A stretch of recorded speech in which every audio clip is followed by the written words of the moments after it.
Can I have a piece of toast? Get the fuck out of here, Jack.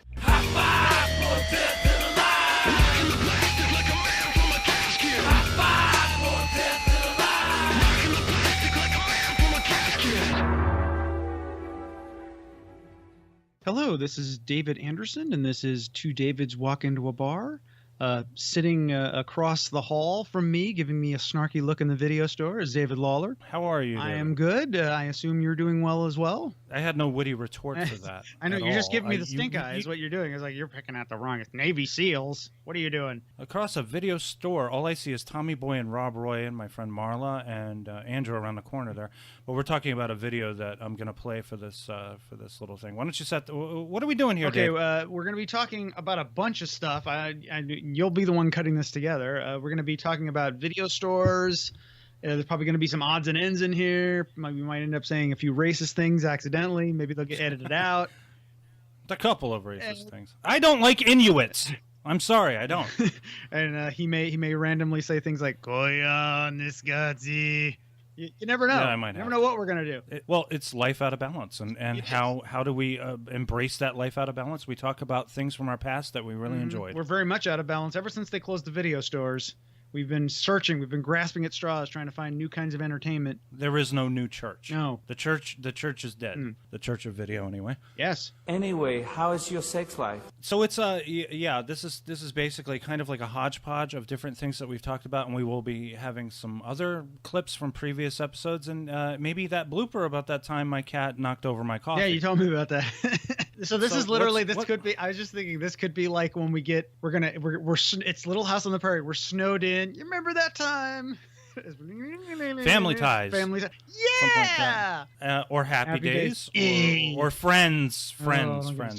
This is something I've always harped on, is that when a television show starts to really be on for a long time, everybody's salaries go up, so it becomes cheaper to just simply do wraparound flashback episodes. And this is why you see shows like that, like Happy Days, Friends, Family Ties, doing flashback episodes. It's to cut costs. Yeah, it's getting really expensive. I mean, Michael Landon takes his shirt off. We got to oil him up, and it gets expensive. Yeah. How many did Little House do? Did they do flashback episodes too? I think they did at least a couple.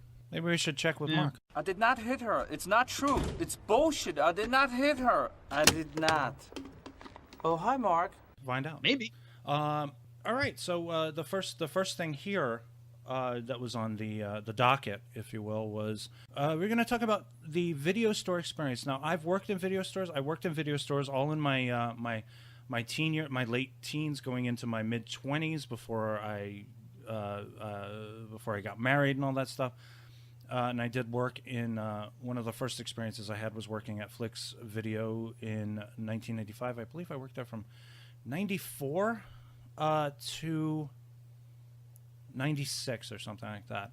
But it was on the Upper West Side, 72nd and Broadway, a very prime piece of real estate. Yeah, all I know about New York is all I think of when I think of New York. I think of Welcome Back, Kotter. I think of that kid on the unicycle at the end. I think of Taxi Driver, which is scary. I did write it here, actually. Flix Video, where I worked, was so badly managed because what would happen would be that other video stores would go out of business and a store like Flix would open for business and buy other stores' lots in bulk with no thought to any business plan. New York City is a very tricky place when it comes to opening businesses because it's extremely expensive. I don't know how it is now. I haven't been in the area in a while. But 72nd and Broadway and on the west side and over toward, if you walk east, you're at Central Park West. Our clientele we had a lot of famous, celebrities were customers. It wasn't unusual to have celebrities walking into the store or just running into them on the street. We used to hang out at a bar after work called Allstate. But, it wasn't unusual to see a person like Al Pacino or Bruce Willis walking. Friends of the bartender. Great ass! She got a great ass! Yes. She got a great ass! So, but it was a lot of fun working back then. In a minute, I'll show you the video. We'll look at a video of my time. By the way, was he hanging out with Beverly D'Angelo in those prime years? I don't really know. He hung out with my friend Andrew more than anybody. He even took Andrew on a limo ride. They went. Let me take you on the park. Limo ride. I don't even know. I think this was like Carlito's Way era Pacino, something like that. Yeah. Where he was like, I think he had done Son of a Woman. So, yeah, he was already in his yelling phase. This was him. He had the juice then. It was fun. I remember there was a snowstorm in 96. For me, I was stuck at the store, so I had to stay overnight. And the thing is, even in New York during a blizzard that shuts down the city, you can still have food delivered to you. So I was stuck in the video store. I had to sleep on the floor. I was watching videos all night, like you do in a video store. Taylor Negron shows up. I'm a pizza guy. Yeah, pizza, and cheesesteaks and stuff like that from Big Nick's. Big Nick's, one of the greatest pizzeria in all of New York at the time. Oh! And then the owner of the store comes in the morning. He's like, Dave, I could have set you up with a bed. Why are you staying here overnight? And I was like, I couldn't get anywhere. I couldn't even get outside the door. I had to shovel just to go find a pack of cigarettes, which is what I was looking for. How did the guy get to the store then? If you couldn't get out, how did he get there? I guess I assume that he probably lived around the corner in one of those really expensive high-rises. The place was run by two guys named John and Glenn. They ran it into the ground. They were not very good with it. I mean, like the place... it did stay in business until 2007 or 2008, but the sheriff locked it up. I mean, he locked it up so nobody could get in, which means they must have had some kind of a problem with money or sales or something like that. There's a couple of pictures I'm going to put here of what Flicks looked like. Are these people still with us, or are they buried in Las Vegas right now? I have no idea. But I do know they both came from very wealthy families. Oh, okay. Well, that helps.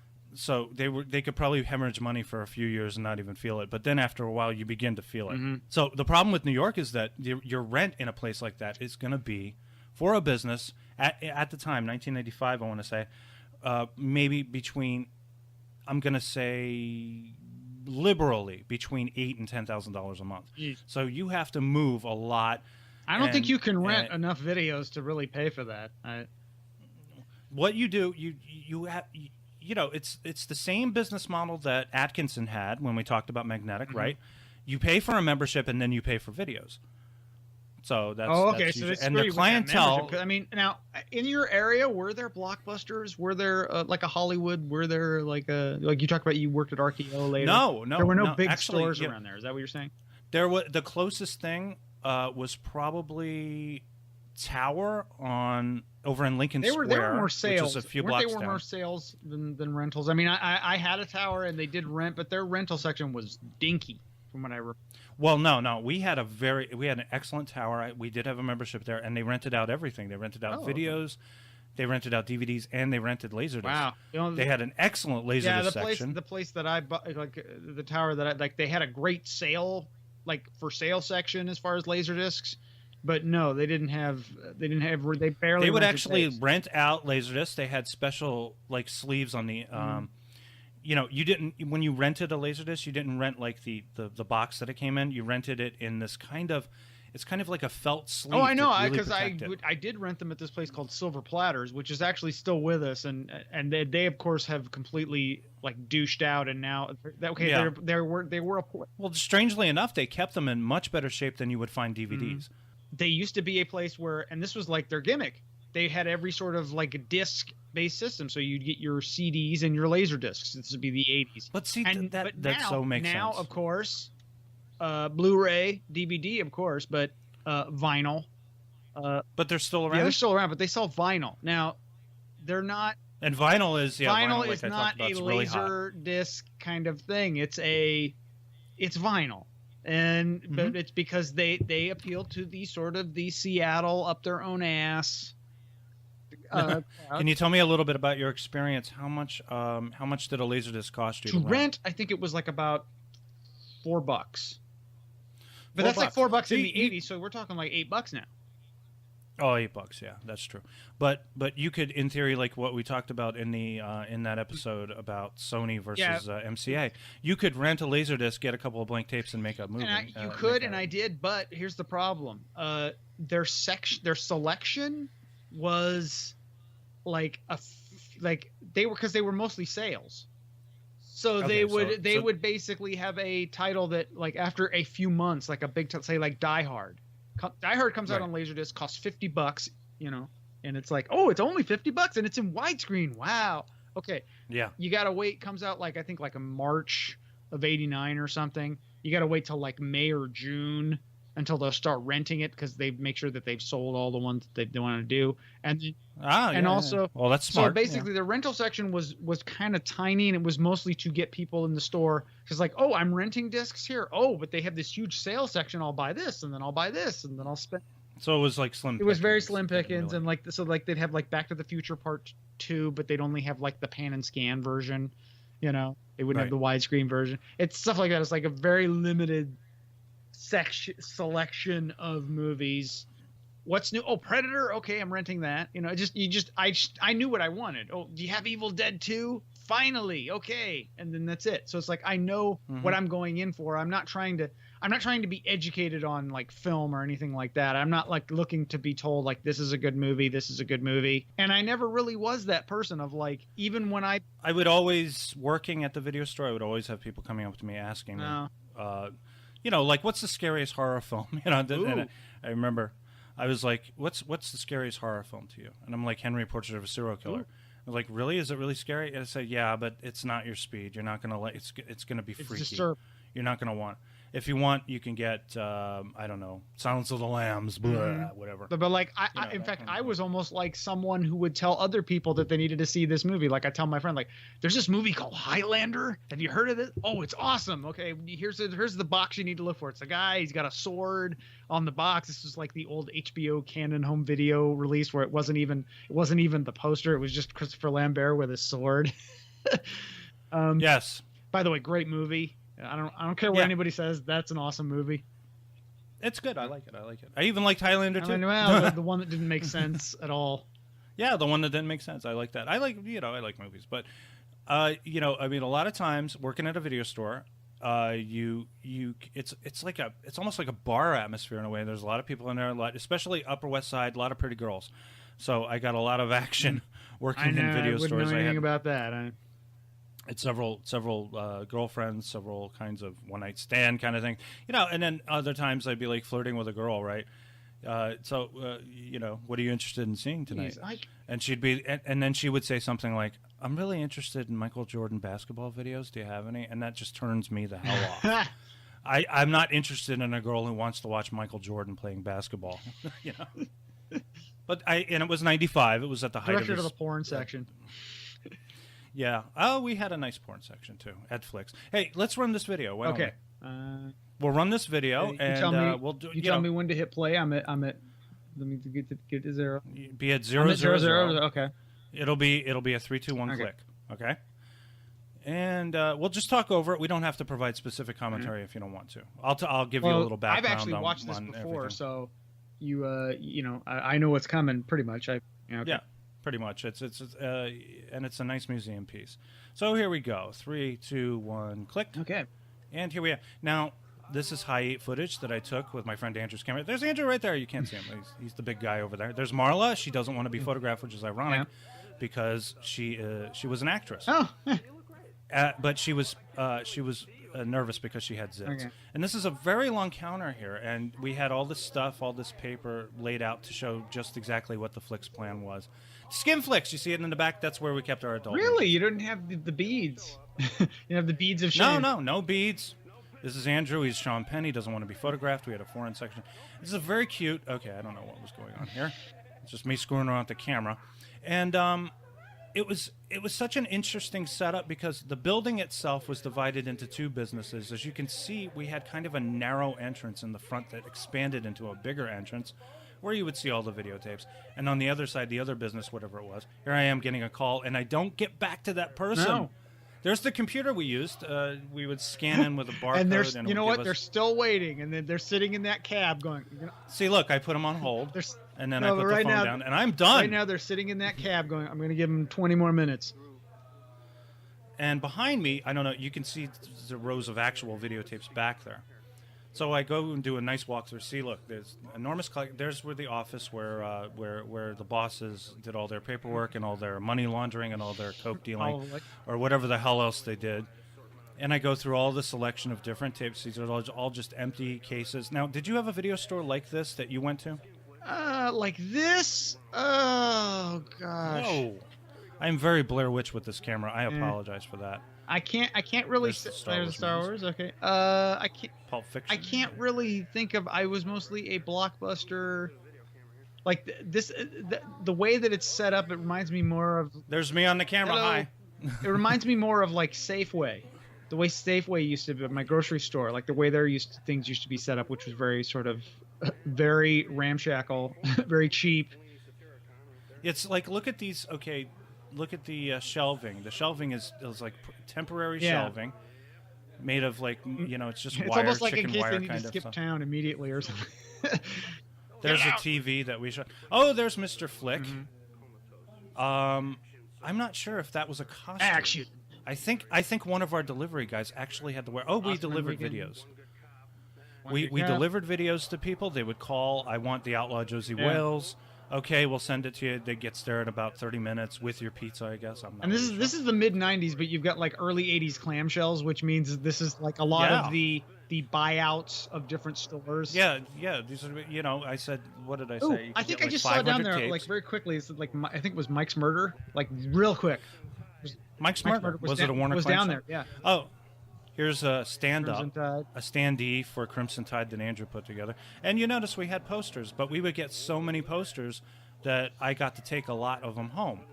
So I would have movie posters all over my walls because they didn't want to hang them. And this is like a little with like a 3-dimensional submarine. It's very cute. I don't think we do this anymore, do we? We don't really sell. We don't get out there and sell. I remember. These movies I anymore. remember one of my video stores of Return of the Jedi. Mac and Me. Old The Jedi. Hidden. The Hidden. Yes, and a War of the Worlds with the weird sort of sell-through Paramount.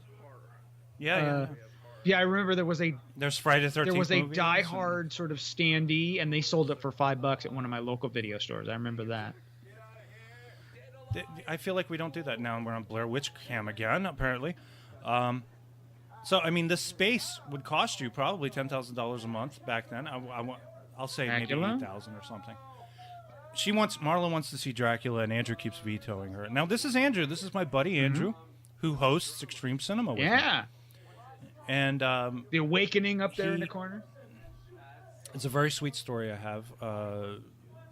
After Andrew had sorted through a lot of his difficulties that he had, there was this girl that he knew who lived in New York. Her name was Heather. He fell in love with her, but she went away and got married and had a child. And then she found herself, their family found themselves without a husband and father. They found each other again, and he married her, and they had a baby. Well, good for him. Yeah, I know. A baby it's that a I think wonderful I story. heard on an Extreme Cinema show that he couldn't. Oh, couldn't seem yes, to keep you quiet, heard the yeah. baby. Yes, that was Mason, I believe is his name. And yes, he's got a set of lungs on him. There's a United look at Artists that. You got title on a CBS Fox, Mad are- Mad World, El Cid, Those double cassettes. The And there's Hustler, on an magnetic old video. magnetic Hustler. And then somebody put a Xeroxed description of the movie in case you're too lazy to pick up the box. Well, actually, no. Maybe there wasn't a description on the back of that. But that's very wide. Look at how high those ceilings are. See, you can see the narrow entrance. Now, this was our membership plan: silver gold, plan. silver, plan, bronze. And I guess the There's more you you spent, again. there I am saying goodbye. There's Andrew putting rabbit ears in the back of me or something like that. And I'm gonna kick his ass as soon as I turn off this tape, which I will. I still dress like this, by the way. I don't look as handsome as I do there, but yeah, there's Andrew. I'm gonna kick his ass. And I don't know what I'm doing. I guess I'm going in there. Okay, so that's pretty much the end.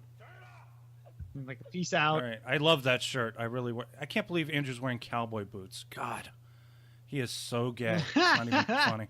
Anyway, yeah, he's dressed like Midnight Cowboy. Anyway, He's walking here. He's walking here. so that was they'd come in and they'd be like, I would have to open the store a lot, so I go in there, open it, do the countdown, do the register. Check in, because we had the Dropbox. We had like a Dropbox system where people could just drop off their videos. She got a great ass. Turn that shit off, man! What's wrong with you, man? Get the other record. Damn.